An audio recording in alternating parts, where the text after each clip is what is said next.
Hi hello. അപ്പോൾ ഇന്നത്തെ വീഡിയോയിൽ ഞാൻ പറയാൻ പോകുന്നത് നമ്മുടെ പറമ്പുകളിലൊക്കെ ധാരാളമായിട്ട് കാണാൻ പറ്റുന്ന ഒരു ചെടിയാണ്. പറമ്പുകളിലും അതുപോലെ റോഡരികത്ത് ഇങ്ങനെ എന്താ പറയുക, കാട് പോലെ നിൽക്കുന്ന പ്രദേശങ്ങളിലൊക്കെ ധാരാളമായിട്ട് ഈ ചെടി നമുക്ക് കാണപ്പെടാം കേട്ടോ. അപ്പോൾ ഇതിന് എന്താ പറയുക, ഇതിൻ്റെ പേര് ഞങ്ങളുടെ ഇവിടെ പേര് എന്നാണ് പറയുക. ഇനിയിപ്പോൾ ചിലർ ഇതിനെ പെരുവെല്ലം എന്ന് പറയും. ഇതിൻ്റെ ഇലകൾക്ക് നമ്മുടെ പൊടിമീയുടെ ഇല അല്ലെങ്കിൽ വട്ടയുടെ ഇലയൊക്കെ ആയിട്ട് നല്ല സാമ്യമുണ്ട്. ഇതിൻ്റെ ഇല അത്രയ്ക്ക് വലിപ്പം വരില്ലെങ്കിൽ ഏകദേശം അതുപോലെ പരന്ന ഒരു ഇലയാണ് ഞാൻ ഇതിൽ കാണിക്കുന്നുണ്ട്. അപ്പോൾ ഈ ചെടിയുടെ ഉപയോഗങ്ങളാണ് കേട്ടോ ഞാൻ പറയാൻ പോകുന്നത്. ഇതിൻ്റെ ഇലയായാലും വേരായാലും ഒക്കെ ഭയങ്കര ഉപയോഗമുള്ളതാണ്. അപ്പോൾ ഇതിൻ്റെ ഉപയോഗങ്ങൾ എന്താ വെച്ചാൽ, നമ്മുടെ ഡെലിവറി ഒക്കെ കഴിഞ്ഞിട്ടുള്ള സ്ത്രീകൾക്കാണെങ്കിൽ നമ്മുടെ ഗർഭാശയത്തിൻ്റെ ശുദ്ധിക്കൊക്കെ ഇത് ഇതിൻ്റെ വേരൊക്കെ എടുത്തിട്ട് നമുക്ക് തവിട് കളയാത്ത പച്ചരിയുടെ കൂടെ അരച്ചിട്ട് നമുക്ക് അപ്പം ഉണ്ടാക്കി കഴിക്കാം. അതൊക്കെ വളരെ നല്ലതാണ്. പിന്നെ ആസ്മ എന്ന അസുഖത്തിൻ്റെ ഇതിൻ്റെ വേരിന്മത്തെ തൊലി എടുത്തിട്ട് കഷായം വെച്ച് കുടിച്ചാൽ എത്ര പഴക്കമുള്ള ആസ്മയിൽ മാറുമെന്നാണ് കേട്ടോ പറയുന്നത്. പിന്നെ അതുപോലെ ഇതിൻ്റെ തളിരില ഉണ്ടല്ലോ, തളിരില 3 എണ്ണം എടുത്തിട്ട് അതിൻ്റെ നീര് നമ്മൾ കുഴിനകം വരുന്നവർക്ക് ആ നീര് എത്തിച്ചിട്ട് നമുക്കൊരു തുണി വെച്ച് കെട്ടിക്കഴിഞ്ഞാൽ കുഴിനകം നല്ല രീതിയിൽ ഭേദപ്പെടുമെന്നാണ് കേട്ടോ പറയുന്നത്. ഇതിൻ്റെ ഗുണങ്ങളിൽ പറയുന്നതാണ്. പിന്നെ എൻ്റെ ഒരു അനുഭവമാണ് ഞാൻ ഇനി പറയാൻ പോകുന്നത്. എൻ്റെ മകന് തക്കാളിപ്പനി വന്നു. 1.5 വയസ്സുള്ളപ്പോൾ അവന് തക്കാളിപ്പനി വന്നു. തക്കാളിപ്പനി വന്നപ്പോൾ വെച്ചാൽ ഇവന് പനിയും കാര്യങ്ങളൊന്നും ഉണ്ടായില്ല. ഞങ്ങൾ ആദ്യം ഇങ്ങനെ പുഴുവരിച്ച പോലെ മേല് മുട്ടിന് താഴെ കാലിൻ്റെ അവിടെ ഇങ്ങനെ കണ്ടു. അപ്പോൾ ഹോസ്പിറ്റലിൽ കൊണ്ടുപോയി. അപ്പോൾ ഡോക്ടർ പറഞ്ഞു ചിലപ്പോൾ ഇത് എന്തിൻ്റെങ്കിലും അലർജി ആയിരിക്കും എന്ന് പറഞ്ഞിട്ട് അതിന് മരുന്ന് തന്നു. ഹോമിയോയ്ക്കാണ് കൊണ്ടുപോയത്. അപ്പോൾ ഹോമിയോൻ്റെ ക്ലിനിക്ക് ഉണ്ട് അടുത്ത്, അങ്ങോട്ടാണ് കൊണ്ടുപോയത്. അപ്പോൾ അങ്ങനെ പറഞ്ഞിട്ട് ഞങ്ങൾ അങ്ങനെ 2 ആഴ്ചത്തോളം അതിന് മരുന്ന് കഴിച്ചു. പിന്നെ കുറയണില്ല. അങ്ങനെ വീണ്ടും ആ ഡോക്ടറെ പോയി വീണ്ടും കൺസൾട്ട് ചെയ്തപ്പോൾ ആ ഡോക്ടർ ചിലപ്പോൾ ഇത് കൊതുവിൻ്റെ അല്ലെങ്കിൽ വേറെ എന്തെങ്കിലും അലർജി തന്നെ ആവണം, അല്ലെങ്കിൽ ഇപ്പം ഇങ്ങനെ തക്കാളിപ്പനി വരുന്ന പോലെയല്ല ഇവന് വന്നത്. അങ്ങനെ വന്നു. പിന്നെ ഒരാഴ്ചത്തോളം വേറെ മരുന്ന് വീണ്ടും കഴിച്ചു. പക്ഷെ കുട്ടിക്ക് ഒട്ടും കുറവില്ല. അങ്ങനെ വന്നിട്ട് ഹോമിയോയിലൊക്കെ കാണിച്ച് അങ്ങനെയൊക്കെയാണ് തക്കാളിപ്പനിയാൻ കാരണം.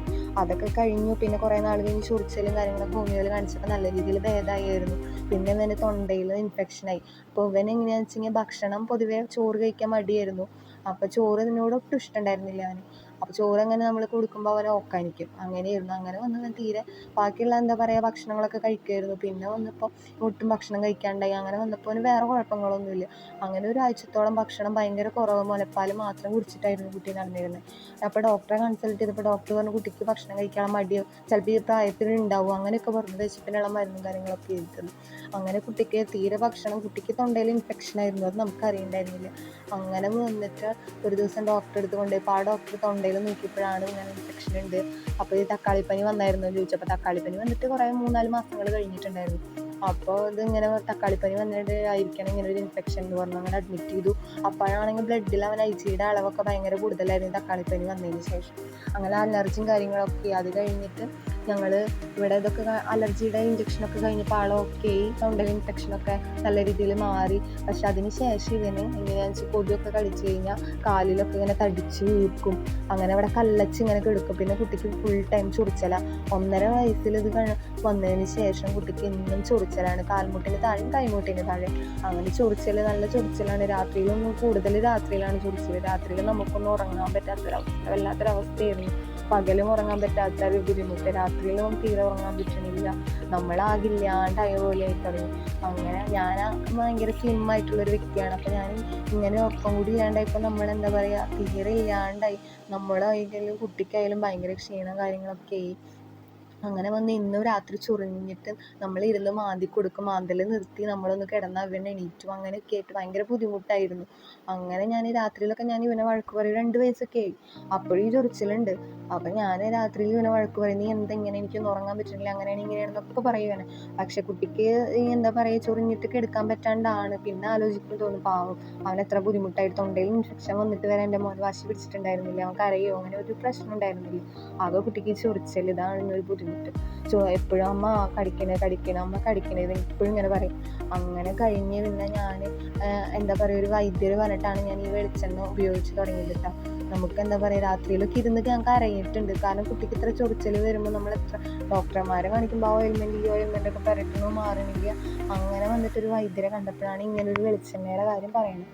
അങ്ങനെ നമ്മൾ ഇതിൻ്റെ ഇലയുണ്ടല്ലോ, എല്ലാം നമ്മൾ എടുത്തിട്ട് നന്നായിട്ടൊന്ന് ചതച്ചിട്ട് വെള്ളമൊന്നും ചേർക്കാണ്ട് ചതച്ചിട്ട് വെളിച്ചെണ്ണയിലിട്ട് ഇതിൻ്റെ എല്ലാം കാച്ചിയിട്ട് ഞാനത് എങ്ങനെയാണെന്ന് വെച്ചാൽ കുളിക്കുന്നതിന് മുമ്പ് തേച്ചിരുന്നില്ല. അവന് കുളി കഴിഞ്ഞിട്ട് ഞാനത് ഒരു 4 ദിവസം തേച്ച് കഴിഞ്ഞാൽ നമുക്കതിന് മാറ്റം അറിയും. കാരണം ഈ കൊതുക് കടിച്ച് നിൽക്കുന്ന ഈ കല്ലപ്പ് ഫുള്ള് പോയി നമുക്ക് ഉണ്ണീനെ പുറത്തേക്കൊക്കെ കൊണ്ടുപോകുമ്പോൾ ഈ തക്കാളിപ്പനി വന്ന പാട് ഇതൊക്കെ കാണുമ്പോൾ ആൾക്കാർ കുട്ടിക്ക് ചൊറി വന്നതാണ് ഒക്കെ ചോദിക്കുന്ന കേൾക്കുമ്പോൾ നമുക്കൊരു വിഷമമാണ്. അങ്ങനെ എന്നിട്ട് ഈ ഒരു ഇലയുടെ വെളിച്ചെണ്ണ ഉണ്ടാക്കി തേച്ച് തുടങ്ങിയപ്പോൾ പാടുകൾക്കും നല്ല വ്യത്യാസം വന്നു. കാലിലെ കല്ലപ്പ് ഫുള്ള് പോയി. കൊതുക് കടിക്കുമ്പോൾ ഉണ്ടാകുന്ന ചൊറിച്ചിലൊക്കെ നല്ല രീതിയിൽ അവന് കുറഞ്ഞിട്ടുണ്ടായിരുന്നു. ഞാൻ എന്നും കുളി കഴിഞ്ഞതിന് ശേഷം കുറച്ചെടുത്തിട്ട് തൊട്ട് പുരട്ടി നല്ലോണം കുളി കഴിഞ്ഞതല്ലേ നല്ലോണം തേച്ച് കൊടുക്കാൻ പറ്റില്ല വെച്ചിട്ട് ഇവനാണെങ്കിൽ വെളിച്ചെണ്ണ തേക്കുന്നതൊക്കെ ഭയങ്കര വെറുപ്പാണ്. ആൾ നിന്ന് തരില്ല എണ്ണയൊന്നും തേക്കാനായിട്ട്. അപ്പോൾ കുളി കഴിഞ്ഞാൽ ജസ്റ്റ് ഇത് കാലുമേയും കഴിയുമൊക്കെ ഒന്ന് തേച്ച് കൊടുക്കുമായിരുന്നു. അങ്ങനെ തേച്ചപ്പോൾ കാലുമത്തെ കല്ലപ്പ് ഫുള്ള് പോയി. എനിക്ക് എന്താ പറയുക, ഒരു മിറാക്കിൾ ഓയിൽ എന്ന് വേണമെങ്കിൽ പറയാം. അത്രയും മാറ്റമായിരുന്നു എൻ്റെ മോന് കാലുമേയും കഴിയുമൊക്കെ വന്നിട്ടുണ്ടായിരുന്നു കേട്ടോ. അപ്പോൾ കുറേ പേര് അമ്മമാർ ഇപ്പം എൻ്റെ അച്ഛൻ്റെ കൂടെ വർക്ക് ചെയ്തിരുന്ന ഒരു ചേട്ടൻ്റെ കുട്ടിക്ക് ഇങ്ങനെ തക്കാളിപ്പനി വന്ന് അവർ കുറേ ഡോക്ടർമാരെ കാണിച്ചിട്ടുണ്ടാലും കാലിലുണ്ടാവുന്ന ഈ ചൊറിച്ചിലും കല്ലപ്പും മാറുന്നില്ല എന്ന് പറഞ്ഞപ്പോൾ അച്ഛൻ ഇങ്ങനെ ആൾക്ക് പറഞ്ഞു കൊടുത്തു. അപ്പോൾ ആൾക്കും ശരിക്കും ഇത് അത്ഭുതമായിരുന്നു. അപ്പോൾ എന്താ പറയുക, ഒരുപാട് അമ്മമാർ ഇങ്ങനെ തക്കാളിപ്പനി കുട്ടികൾക്ക് സ്കിന്നിൽ അലർജി, കൊതുവായാലും മറ്റുള്ള പ്രാണികളായാലും ഒക്കെ കടിച്ചാലൊക്കെ അലർജിയും കാര്യങ്ങളൊക്കെ ഉള്ള കുഞ്ഞു മക്കളുണ്ടെങ്കിൽ എന്താ പറയുക, നമുക്ക് ഇങ്ങനെ ഒരു വെളിച്ചെണ്ണ ഉണ്ടാക്കിയിട്ട് തേച്ച് നമുക്ക് പ്രത്യേകിച്ച് ഒരു ചിലവും വരുന്നില്ല. കുറച്ച് എണ്ണയുടെ ഒരു ചിലവ് മാത്രമേ വരുന്നുള്ളൂ. അത് നമുക്ക് നമ്മുടെ മക്കളുടെ കാര്യം വെച്ച് നോക്കുമ്പോൾ അത് നമുക്കൊരു ചിലവേ അല്ല. അപ്പം ഇങ്ങനെ ഒരു ഓയിൽ നമുക്ക് പറമ്പിൽ ഇങ്ങനെ നമ്മൾ വെട്ടി കളഞ്ഞിട്ടുണ്ട് ഞങ്ങൾ ഈ ചെടിയൊക്കെ ഞങ്ങളുടെ പറമ്പിലുണ്ടായിട്ട്. അപ്പോൾ നമ്മൾ എന്താ പറയുക, ഇങ്ങനെ ഒരു ചെടിയിൽ നിന്ന് ഇങ്ങനെ ഒരു ഗുണം നമുക്ക് ഉണ്ടാവും ഞാൻ ഒട്ടും പ്രതീക്ഷിച്ചിട്ടുണ്ടായിരുന്നില്ല. അപ്പം നമ്മൾ പറമ്പിൽ കാണുന്ന ഓരോ ചെടിക്കും എന്താ പറയുക ഓരോ ഗുണങ്ങളുണ്ട്, നമുക്കതറിയാതെ പോകുന്നു. അപ്പം നമുക്ക് ഇങ്ങനെയുള്ള ഓരോ നമ്മുടെ അനുഭവങ്ങളും ഓരോരുത്തർ പറയുമ്പോഴാണ് നമുക്കതിൻ്റെ ഗുണങ്ങളും കാര്യങ്ങളും അറിയാട്ടോ. അപ്പം എൻ്റെ ഇന്നത്തെ വീഡിയോ ഇത്രയേ ഉള്ളൂ. അപ്പോൾ കുറച്ച് പേർക്കെങ്കിലും ഇതൊരു ഹെൽപ്പാവുന്നു, ഇതൊരു അറിവാവുമെന്ന് വിചാരിക്കുന്നു ഞാൻ.